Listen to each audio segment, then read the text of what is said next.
ഇന്ന് നമ്മൾ സ്ട്രോബെറി പന്നാക്കോട്ട ഉണ്ടാക്കാൻ വേണ്ടി ആദ്യം തന്നെ ഒരു പാൻ അടുപ്പിൽ വെച്ചിട്ടുണ്ട്. അതിലേക്ക് ഞാൻ 1 കപ്പ് പാല് ഒഴിച്ചു കൊടുക്കുകയാണ്.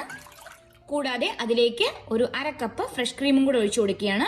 ഒരു 1/4 കപ്പ് പഞ്ചസാര, കൂടാതെ അൺഫ്ലേവേർഡ് ആയിട്ടുള്ള ജലാറ്റിൻ്റെ ഒരു ചെറിയൊരു പാക്കറ്റും കൂടെ ഇട്ട് കൊടുക്കുകയാണ്. ഇനി ഇതെല്ലാം കൂടെ നന്നായിട്ട് മിക്സ് ചെയ്യുക. മിക്സ് ചെയ്ത ശേഷം നമ്മൾ ഈ പാലിൻ്റെ മിക്സ് തിളപ്പിക്കേണ്ട ആവശ്യം വരുന്നില്ല. നമ്മളുടെ ഈ ഷുഗർ എല്ലാം നന്നായിട്ട് ഡിസോൾവ് ആകുമ്പോൾ നമ്മൾക്ക് ഫ്ലെയിം ഓഫ് ചെയ്യാം. അതാണ് നമ്മളുടെ ഇതിൻ്റെ പാകം. തിളപ്പിക്കരുത്, ജസ്റ്റ് ഒന്ന് ചൂടാകുക. ചൂടാകുന്ന കൂട്ടത്തിൽ തന്നെ ജലാറ്റിനൊന്ന് ഉരുകി വരണം. അതുപോലെ നമ്മുടെ ഷുഗർ എല്ലാം നന്നായിട്ട് മെൽറ്റ് ആവണം. അതാണ് നമ്മളുടെ ഇതിൻ്റെ ഒരു പരുവം. അടുത്തതായി ഞാനിവിടെ നമ്മളുടെ ഈ ബ്രെഡൊക്കെ ബേക്ക് ചെയ്യുന്ന ഒരു പാനും അതുപോലെ 2 ഗ്ലാസും എടുത്തു വെച്ചിട്ടുണ്ട്. അതിലേക്ക് ഞാനൊരു ടിഷ്യൂ പേപ്പർ ഇങ്ങനെ വെച്ച് കൊടുക്കുകയാണ്. അതിനുശേഷം ഈ ഗ്ലാസ് ഞാനിത് ഈ ഒരു പൊസിഷനിൽ ഇങ്ങനെ ചെരിച്ച് വെക്കുകയാണ്. നമ്മളുടെ ഡെസേർട്ട് നല്ലൊരു ഷേപ്പിൽ കിട്ടാൻ വേണ്ടിയാണ് ഞാനിങ്ങനെ വെക്കുന്നത്. ഇത് 2 സൈഡിലേക്കും ഇങ്ങനെ വെച്ച് കൊടുക്കുക. അതിനുശേഷം നമ്മൾ എടുത്ത് വെച്ചിരിക്കുന്ന മിക്സ് ഉണ്ടല്ലോ, നമ്മളുടെ പാലും ഫ്രഷ് ക്രീമും വാനില എസൻസും എല്ലാം ചേർത്തുണ്ടാക്കി അത് നന്നായിട്ടൊന്ന് ഇളക്കി കൊടുക്കുക. ഇപ്പോൾ ചെറുതായിട്ട് ചൂടൊന്ന് കുറഞ്ഞിട്ടുണ്ട്. അതിനുശേഷം നമ്മൾ ഈ ഗ്ലാസ്സിലോട്ട് നമ്മൾ ഒഴിച്ചു കൊടുക്കാം. ഇപ്പോൾ ഞാനിതാ ഈക്വൽ ക്വാണ്ടിറ്റി എടുത്തിട്ട് ഈ ഗ്ലാസ്സിലേക്ക് ഇങ്ങനെ ഒഴിച്ചു കൊടുത്തിട്ടുണ്ട്. ഇപ്പോൾ ഇത് നമ്മളിതിനെ ഫ്രിഡ്ജിലേക്ക് മാറ്റണം. എപ്പോഴും ശ്രദ്ധിക്കുക, ഫ്രിഡ്ജിലേക്ക് എടുത്ത് മാറ്റാൻ നമ്മളിങ്ങനെ ചെരിച്ച് വെച്ചിരിക്കുന്നതുകൊണ്ട് വളരെ കെയർഫുൾ ആയിട്ട് മാത്രം എടുത്തു വെക്കാൻ ശ്രദ്ധിക്കുക. ഇപ്പോൾ ഇതാ ഒരു 2 മണിക്കൂർ കഴിഞ്ഞപ്പോഴേക്കും നമ്മളുടെ ആദ്യം നമ്മൾ മിൽക്ക് വെച്ചിരുന്ന അത് നന്നായിട്ട് സെറ്റ് ആയിട്ടുണ്ട്. ഇനി നമുക്ക് ഇതിലേക്ക് ചേർക്കാൻ വേണ്ടി ഒരു സ്ട്രോബെറി സിറപ്പ് ഉണ്ടാക്കിയെടുക്കാം. അടുത്തതായി ഞാനിവിടെ കുറച്ച് സ്ട്രോബെറീസ് എടുത്ത് നല്ല കഴുകി വൃത്തിയാക്കി വെച്ചിട്ടുണ്ട്. നമുക്കിതിനെ ഒന്ന് അരച്ചെടുക്കുകയാണ് ചെയ്യേണ്ടത്. നമുക്ക് വേണമെങ്കിൽ സാധാരണ മിക്സിയുടെ ജാർ എടുക്കാം, ഇല്ലെങ്കിൽ ജ്യൂസ് എക്സ്ട്രാക്ട് എടുത്തു കഴിഞ്ഞാൽ നമുക്ക് ഫിൽറ്റർ ചെയ്തും കൂടെ കിട്ടും. ഒന്നെങ്കിൽ ഇങ്ങനെ ചെയ്യുക, ഇല്ലെങ്കിൽ നമുക്ക് ചെയ്യാൻ പറ്റുന്നത് നമ്മളുടെ നോർമൽ മിക്സിയിലേക്ക് ഇട്ടിട്ട് അടിച്ചെടുത്ത ശേഷം നന്നായിട്ട് അതിനെ ഫിൽറ്റർ ചെയ്തെടുക്കുക. ഞാനിപ്പം ഈ സ്ട്രോബെറീസ് എല്ലാം നമ്മൾ ഇതിലേക്ക് ഇട്ട് കൊടുക്കുകയാണ്. അതിനുശേഷം ഇതിലേക്ക് ഒരു 1/4 കപ്പ് വെള്ളവും കൂടെ ഒഴിച്ചു കൊടുക്കുകയാണ്. ഇനി ഇത് നന്നായിട്ട് അരച്ചെടുക്കണം. ഇപ്പോൾ ഞാനിതാ നമ്മുടെ സ്ട്രോബെറി നന്നായിട്ട് അടിച്ച് നല്ല അരച്ചെടുത്തുകൊണ്ട് വന്നിട്ടുണ്ട്. ഇനി നമുക്കിത് വെച്ചിട്ട് സിറപ്പ് ഉണ്ടാക്കാം. അടുത്തതായി ഞാനൊരു പാൻ വെച്ചിട്ടുണ്ട്. അതിലേക്ക് നമ്മളുടെ സ്ട്രോബെറി അരച്ച് വെച്ചിരിക്കുന്ന സിറപ്പ് ഞാനിങ്ങനെ ഒഴിച്ചു കൊടുക്കുകയാണ്. അതിനുശേഷം അതിലേക്ക് ഒരു 1/4 കപ്പ് പഞ്ചസാര കൂടി ഇട്ട് കൊടുക്കുകയാണ്. ഡെസേർട്ട് ആകുമ്പോൾ നല്ല മധുരം ഉണ്ടെങ്കിൽ മാത്രമേ നല്ല ടേസ്റ്റ് ഉണ്ടാവുള്ളൂ. അപ്പം നമ്മൾ പഞ്ചസാരയുടെ കാര്യത്തിൽ കോംപ്രമൈസ് ഒന്നും ചെയ്യാൻ പറ്റില്ല.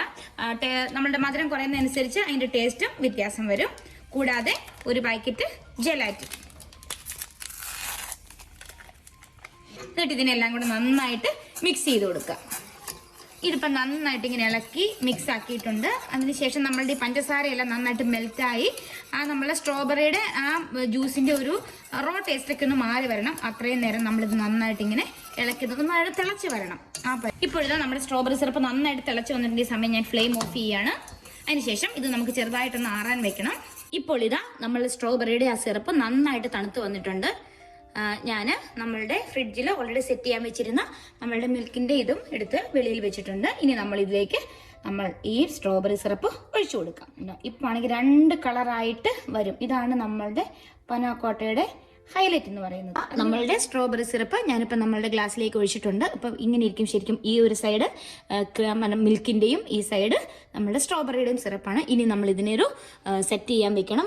ഇതാ ഇപ്പോൾ 2 മണിക്കൂറിന് ശേഷം നമ്മുടെ സ്ട്രോബെറിയും സെറ്റായിട്ട് വന്നിട്ടുണ്ട്. ഈ സമയം നമുക്കിതിനെ ഡെക്കറേറ്റ് ചെയ്യാം. അതിനുവേണ്ടി ഞാനിവിടെ കുറച്ച് ചോക്ലേറ്റിൻ്റെ പൗഡർ എടുത്ത് വെച്ചിട്ടുണ്ട്. അത് ജസ്റ്റ് ഇങ്ങനെ ഒന്ന് സ്പ്രിങ്കിൾ ചെയ്ത് കൊടുക്കുകയാണ്. ഇതൊന്നും നിർബന്ധമൊന്നുമില്ല. അതിങ്ങനെ സ്പ്രിങ്കിൾ ചെയ്തതിന് ശേഷം നമുക്ക് കുറച്ച് ഫ്രഷ് സ്ട്രോബെറീസും കൂടെ വെച്ച് കൊടുക്കാം. ഇങ്ങനെ ഇട്ട് കൊടുക്കുക. കൂടെ നമുക്ക് ഒരു മിന്റും കൂടെ വെച്ച് ഡെക്കറേറ്റ് ചെയ്യാം. ഇപ്പൊ കാണാൻ എന്ത് ഭംഗിയാണെന്ന് നോക്കി. അടിപൊളി. ഇപ്പൊ നമ്മളുടെ സ്ട്രോബെറി പന്നാക്കോട്ട ഇവിടെ റെഡി ആയിട്ടുണ്ട്. ഇനി നമുക്ക് ഇതൊന്ന് ടേസ്റ്റ് ചെയ്ത് നോക്കാം. ഇന്ന് നമ്മളുടെ സ്ട്രോബെറി പന്നാക്കോട്ട ടേസ്റ്റ് ചെയ്യാൻ വേണ്ടി കുട്ടികൾ തന്നെയാണ്. അവർക്കാണല്ലോ എപ്പോഴും സ്വീറ്റ്സ് ഒക്കെ ഇഷ്ടമായിട്ടുള്ളത്. നമുക്ക് ടേസ്റ്റ് ചെയ്ത് നോക്കിയാലോ? നിങ്ങൾ എക്സൈറ്റഡ് ആണോ കഴിക്കാൻ? നമുക്കൊന്ന് ടേസ്റ്റ് ചെയ്ത് നോക്കാം. കൈയെടുക്കാം.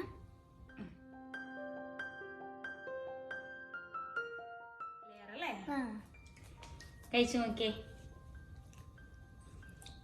കഴിച്ചു നോക്കിയിട്ട് പറഞ്ഞ എങ്ങനെയുണ്ടെന്ന്. എങ്ങനെയുണ്ട് ഋഷി? സൂപ്പർ. എങ്ങനെയുണ്ട് മോളെ? എന്താ ടേസ്റ്റ്? സ്ട്രോബെറിയുടെയും അതിൻ്റെ ഫ്ലേവർ എല്ലാം വരുന്നുണ്ട്. വാവ്, കാണാൻ തന്നെ നല്ല ജെല്ലി ആയിട്ടിരിപ്പുണ്ട് അല്ലേ? നല്ല അടിപൊളിയായിട്ട് വന്നിട്ടുണ്ട്. അപ്പോൾ നിങ്ങളും ഇതുപോലെയുള്ള പനാക്കോട്ടയൊക്കെ ഒന്ന് ഉണ്ടാക്കി നോക്കണം. വളരെ എളുപ്പമാണ് ഉണ്ടാക്കിയെടുക്കാൻ, പെട്ടെന്ന് തന്നെ ഉണ്ടാക്കിയെടുക്കാം. അത് സെറ്റ് ആവാൻ മാത്രമാണ് കുറച്ച് സമയം എടുക്കുന്നത്. അപ്പോൾ ഓവർ ദ നൈറ്റ് ചെയ്ത് വെച്ച് കഴിഞ്ഞാൽ നമുക്ക് പിറ്റേ ദിവസം രാവിലെയോ ഉച്ചയ്ക്കോ എപ്പോൾ വേണേലും കഴിക്കാം. അപ്പോൾ എല്ലാവരും ഒന്ന് ഉണ്ടാക്കി നോക്കിയിട്ട് അഭിപ്രായം പറയണം കേട്ടോ. ഇനി ഒരു പുതിയ വീഡിയോ ആയിട്ട് കാണാം. Thanks for watching. ബൈ.